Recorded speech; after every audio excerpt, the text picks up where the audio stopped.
January is here. Happy 2024 elves, and that means I can share with you all the fragrances I am excited to start the year off with for the month of January. Let's get on into it. Welcome back to the channel, everyone. Lisa Marie here. Yes, it feels good, and I have 7 fragrances that I am excited to wear for January 2024. I've already started wearing these, so yes, this is my rotation. Consider this my version of a perfume fragrance tray. I know that's a trend here. A lot of you all have asked me what are the fragrances I'm going to be pulling for each month, so okay, I'll be doing this segment of what I'm excited to wear. That's what I'll be doing every month. So yay, newness for 2024. As always, lipstick of the day today to get things started. I was feeling pink, very bubblegum. We keeping it going. This is MAC Mega Magenta. This was a limited edition lip color. I found it at my cosmetic company store. You all know the story when I showed the haul.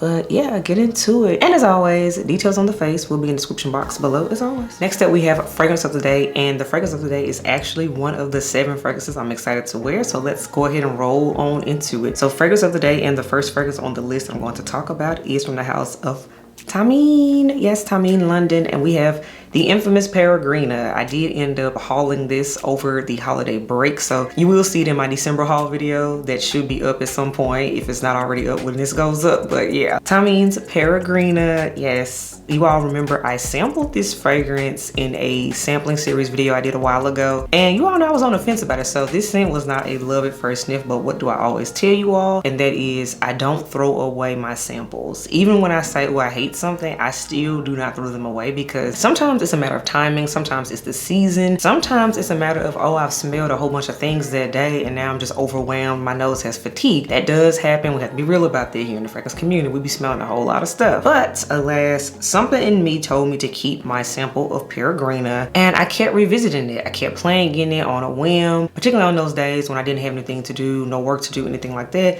and I had nothing on me. I was like, let me just play in this. Let me just play in this, right? And I found myself like, you know what, let me be honest with myself. You want a bottle of this. A part of me was trying to not like it too, because this was hyped for a minute and I was like, I just don't get it. But then one day it clicked when I was wearing it and playing in it, and I was like, I need a bottle of it. So yes, this is the new addition to the collection per se. Definitely the newest addition in this lineup. Yeah, it is. Peregrina is the newest addition, and let me tell you all the notes for those that may be wondering. So Peregrina has top notes of damask rose, gardenia, jasmine, lily of the valley. Then we have middle notes of caramel, vanilla, amber, myrrh, and ylang ylang. There's base notes of amber and powdery notes with white musk. So for me, what finally clicked, I finally got the infamous caramel that was written up, because at first, when I first smelled the scent, I did not get that. But now that I'm smelling this, and I was playing it again in cooler weather versus when it was still kind of warmish, now I love this scent because I'm getting the rose, I get the caramel, and I get the myrrh. And I love myrrh, which you all know I love Jo Malone's myrrh and tonka. So for me, I finally understand the notes, and they finally hit in the cooler weather. It is January when I'm filming this.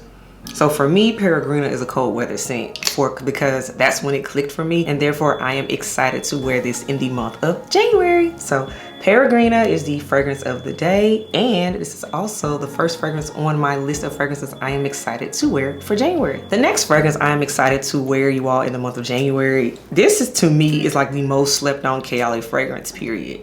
I don't know why it's not talked about enough. This was the actual first fragrance I ever purchased from Kayali, so maybe I'm a little biased for that reason. And for me, no, it was not Vanilla 28, which I know that was a lot of people's introduction, and it was not Sweet Diamond Pink Pepper. It was not those. No, for me, the scent that started Kayali off for me was Invite Only. And I have recently played in this again, and I was like, why have I not been wearing this more? Because I remember I enjoyed it when it first came out. It's what, 2 years ago at this point. And now I'm like, especially me being in my tobacco phase I've been in, this scent is really speaking to me even more. And now that my juice has sat up, which again, I bought this literally when it first came out, I like it even more than when I first got it. So the full dedicated review is already up on Invite Only, so definitely check that out. But this juice, this is slept on. This is slept on. And dare I say, this scent, I think it was slept on because it was ahead of its time, in my opinion. So let me tell you what I mean. So we have top notes of black cherry, honey, tobacco leaf, and chocolate hazelnut accord. Then we have mid notes of rose centifolia, rose damascena, and then there's citrus leaf in here, and then there's base notes of oud oil, cypre oil, there's musk in here, amber, resins, benzoin, sandalwood, patchouli, and vanilla. Yes, this scent was ahead of its time to me because honey is having a moment to me, tobacco is having a moment. Of course, cherry is still having a moment, and all of that is in here. All of that is in here. So to me, this scent is amazing. And the cinnamon, there's also cinnamon in here to me. It's not listed, but I get cinnamon, so I'm rolling with my own nose, of course. I like this. I like this. It's very warm. It's very sexy. This is a feminine take on tobacco, which, as you all know, tobacco is one of those notes that I know personally for women, it can lean a little masculine a lot of the times. It can lean a little too smoky, but this version, how they did it, this is feminine, and this scent is slept on in the Aalia catalog, in my opinion. So if you already have this scent, which again is not new, it's been out now for a minute, definitely revisit this one because I know I'm excited to wear it because I'm like, yes, this scent has all of the notes. All of the it girl notes are in here to me. So yes, Aalia's Invite Only Amber 23. I'm excited to wear you for January. Now let's talk about an OG scent. I tell you all about this scent every time it gets cold every year, and for good reason, because it just makes me happy. And the fragrance I'm excited to wear, this from the house of Dior, you all, and this is Dior Addict. I'm enjoying this. I've been wearing Dior Addict since I was 16. So just to put that in context, this scent is a for lifer for me. And I love it even more now that I'm like grown woman, much more mature now. Like this scent still speaks to me even all these years later, so I love it. So you all, keynotes are orange blossom, jasmine sambac, and bourbon vanilla. Now this scent, to be fair, it has undergone reformulations over the years, but the DNA is still pretty consistent in here, so that's why I continue to purchase it. Yeah, I still enjoy this one. And the reason this scent to me is phenomenal and it's an icon because this was one of the first scents to my knowledge that had a true note of bourbon vanilla. Now we love bourbon vanilla and a lot of the more modern fragrances that have come out as of late. I'm thinking, you know, like Donna Born Aroma for Valentino and things, but Dior was doing it before it was a thing. Dior did it first for me. I love this. I love this scent is grown. This is one that's not readily as available. Now you can still get it, but you have to ask for it. Like I know when I picked up my most recent bottle, which is this one, it wasn't out on counter and I had to ask for it from the associate. And she was like, ooh, what you know about that? Because she was looking at me thinking like you're a younger woman. I wasn't a more like woman, say in her 50s and 60s. So what you know about Dior Addict? And you asking for that? I'm like, I said, ma'am, I've been wearing this since I was 16. She was like, what? I'm like, yeah, so I need a bottle of it. She said, oh, I got it. But we just had a whole conversation. Like it was a whole mood. It was a great experience. But ladies, you want to smell grown? Dior Addict. This used to be a date night scent once upon a time for me because again, it made me smell grown and more bossed up, especially when I was like 18, 20 years old. I used to wear Dior Addict then. So this scent, I'm excited. Now that I've been smelling, I've been wearing it. It's still giving me all the feels. And by the way, spoiler alert, the longevity is still here in this scent. And that was another reason why I've always liked it. This was one of them scents that performed well for me just out the gate. I don't care how many bottles, reformulation, whatever, it still performs. So I love Dior Addict and I'm rocking it out for January 2024. Next fragrance I want to talk about. This one is a more recent acquisition. I picked it up, I want to say, was it October or November of 2023? And this is from the House of Perfumes de Marly, and this is Aalia. Aalia is not talked about enough from the House of Perfumes de Marly for me, and I'm one of those people that finally understood it. I finally got it. It took me having a sample first, played it, and I was like, why don't I already have you? So I picked it up during the last Perfumes de Marly sale, right? Y'all, Aalia?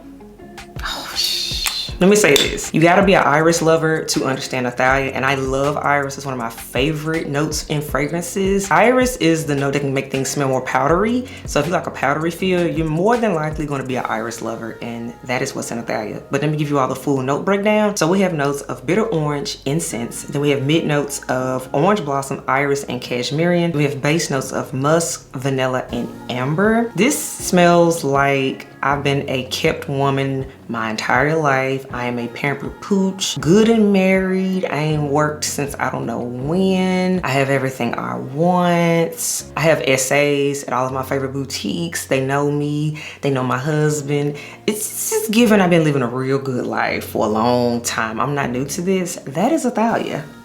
That is Aalia to me. So I know right now, of course, Delina gets all the attention. And of course, as of late, Aalia gets it, which y'all know I love both of those as well. They have significant meaning in my life for their own respective reasons. Dedicated reviews up on both of those, by the way. But Aalia, particularly for winter, because again, this is a January list, Aalia is who I'm reaching for. Aalia is giving me what I need right now. This is, It's a little bit of a class about this one that I'm just really digging. I'm really feeling her right now. And I definitely recommend you all checking out Aalia if you haven't, because again, it's been out. People kind of look over it, it's getting slept on at this point, but Aalia can hold her own weight. Like, she is, don't play with her. She grown. I like her. So yes, Perfumes de Marley, Aalia, Jess. I will be wearing her. Speaking of iris, I told you all, I'm having an iris moment. Iris just speaks to winter to me because of that powdery note that it just gives the effect. It classes up a scent. So this next fragrance, y'all, I purchased this months ago, but now it's finally season 4 and I'm excited. From the house of Frederic Malle, we have Iris Poudre. This one is so slept on from Frederic Malle to me. Yes, we love Portrait of a Lady. Y'all know I have Portrait of a Lady. We talked about some other ones. People talk about Carnal Flower, which I hate that one. It's a no for me. But just to give you all what I mean by like other more talked about scents from Frederic Malle, Musk Ravageur, I have that one too. Now I do like Musk Ravageur. Now I'm digging that one. But enough people aren't talking about Iris Poudre for me. Whew.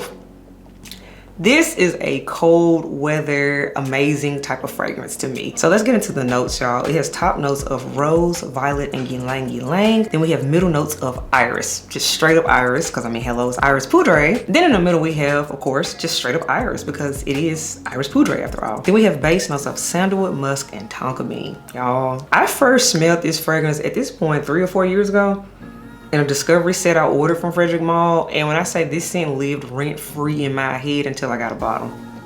So it was rent-free for about a good 2.5 years. This is, you gotta like aldehydes too, because aldehydes are also listed in this fragrance. I want to mention that too. But y'all, you wanna talk about clean aesthetic, but like old money clean aesthetic? To me, that is this. For the girls that are trying to do the quiet luxury, old money, all of that, and you don't want to smell like everybody else, because again, this scent is not talked about and it's not new. It's been around for a few years at that. Frederic Malle Iris Poudre. Y'all, yes, yes. Love it. I'm excited to wear it. The next fragrance I want to talk about, this is a scent that I'm really shocked that I don't wear it more, because I recently played it and I was like, oh yeah, we putting it in the January rotation because this is amazing. This is my first purchase from this line and from the House of Guerlain, yes, and this is Angeli Noir, y'all. Angeli Noir, and I got my name engraved in it when I got it done when I went to the flagship Saks in New York. So that's where I got my bottle. Y'all, Angeli Noir. So let me say this, hot take. Everybody likes to say that the best vanilla is either the Spiritueuse Double Vanille or it's Angelique Noir. Let me tell you something. Angelique Noir blows Spiritueuse Double Vanille out of the water. That scent, that vanilla is so weak. Talking about Spiritueuse Double Vanille. It's cute, but y'all, it don't last at all. And by the way, I still have a sample of that. So we'll be talking about Guerlain samples in another video. So I'm telling you, that scent still is no. It's overhyped. But anywho, now back to the one that really deserves the hype. And this one deserves to be a bestseller in my opinion. Angelique Noir. That's why I got a bottle of it. Smelling them, I was like, it's no competition. And I still feel that way. So now I'm like, girl, I need to wear you more often. I've worn these for a few special occasion nights and it does what it needs to do. So let's get into the notes. This thing has been around for a long time, by the way, so nothing new. It deserves its hype over the years. So let's talk about it. We have notes of angelica. There's pear and pink pepper. There's also jasmine, and then there's vanilla, angelica, and cedar. Now the angelica note can be a little weird for people if you're not used to it. It gives it a little bit of a green effect, but for me, y'all know, I like my vanillas having a lot going on with it. If it's just straight up basic vanilla, which is how I feel about Spiritueuse Double Vanille, I'm gonna be like, why is this hyped? I'm gonna always say that. I don't care who makes it, and especially when we get into Guerlain price points. Okay, let's just keep it a buck. But no, this one was worth it. Angelique Noir is giving me the drama that I desire from vanilla. This is amazing. And it doesn't smell like any other vanilla that's technically labeled a vanilla, even though for me, I don't classify this as vanilla because there's so much going on, but it's technically considered a vanilla by a lot of people, whatever. I love this scent. This is amazing, and I'm gonna give you more love and attention in January. So yes, Guerlain's Angelique Noir. And the last scent that I'm excited to play in and give more love and attention to is from the house of Goldfield and Banks. And this is none other than the Gold Bar, as I like to call it, AKA Suki Woods. Yes, Suki Woods. I purchased Suki Woods back in the summertime, so I've had this for a minute. It's been able to sit, and it's gotten stronger in the time that I've had it, which I love that. So now let's talk about the Suki Woods. It has agar wood in here, which is oud. There's cinnamon, there's tobacco in here, ylang ylang, vanilla, sandalwood, and incense. I enjoy this. Like the notes, to read it, you would think, oh, it's this super heavy scent, but it's not. It's done in a way where it's airy, it's smooth. You can still bathe in this and you won't necessarily choke yourself out. I did start with a sample of this fragrance and I was like, let me figure it out. Took me a few months to decide if I liked it or not. So this was not a love at first sniff. This was one that grew on me. So this is why I talk to y'all about sampling all the time. But yeah, Suki Woods for me, in the heat, it was just okay. But then when I smelled it, this was November, December, and I was like, oh, this is gonna be a winter fragrance for me. So this is why this scent rounds out the January list. I am excited. And I also wanna note too that I'm very hyped. I'm very actually excited and hype about this, that they are releasing the Suki Woods Elixir. Right now, it is available for pre-order on their official website, and you can only get it currently at Harrods over across, you know, the pond. But in February, this will be made available in the Elixir form here in the United States. So I will be checking that out. I'm excited. I don't care if I just sample it. I might get a bottle of it. I don't know yet, but I just wanted to put that out there for those that love Suki Woods because it is a bestseller for the brand. But yeah, the Elixir version is coming and or already out depending on where you live in the world. So super excited about that, and I want to round out the list with, yes, Suki Woods. So all right, everyone, that wraps up the fragrances I'm excited to wear for January 2024. I've already started wearing them. I'm already getting my life. I'm already in love. So what fragrances are you wearing? Let me know in the comments below, and yeah, I will catch you on the next video. Bye y'all.